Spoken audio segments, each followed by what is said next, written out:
Now let me just share two things. One of the greatest journalists of the 20th century was a man you've probably never heard of. He was from Britain. He was kind of the Larry King, Cooper Anderson, and Wolf Blitzer all in one. His name was Malcom Muggeridge. Malcom Muggeridge was a non-believer. In fact, he was an anti-believer most of his life. And he traveled the world just kind of not believing. He was in Russia when the Soviets took over. He was in Africa when the Marxists took over. He just loved all that. And he became a believer. And he was just one of the best journalists in the world. And he wrote these words after he became a believer. Listen to these words. I may, I suppose, regard myself as a relatively successful man.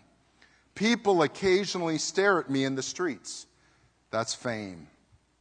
I can fairly easily earn enough money to qualify for admission to the higher slopes of the IRS. That's success. Furnished with money and a little fame, I may partake of friendly diversions. That's pleasure. It might happen once in a while that something I said or I wrote was sufficiently heated for me to persuade myself that it represented a serious impact in our time. That's fulfillment. And by the way, all these things did happen to him.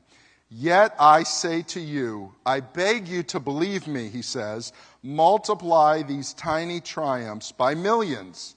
Add them all up together, and they are nothing. Less than nothing. Indeed, a positive impediment measured against one drop of that living water Christ offers to the spiritually thirsty, irrespective of who or what you are. Do you see that? One of the most successful men in the 20th century said it was nothing compared to what Christ offers us. Why? Because just a little drop of his water, the eternal life is far greater than anything that is here on earth. An incredible thing.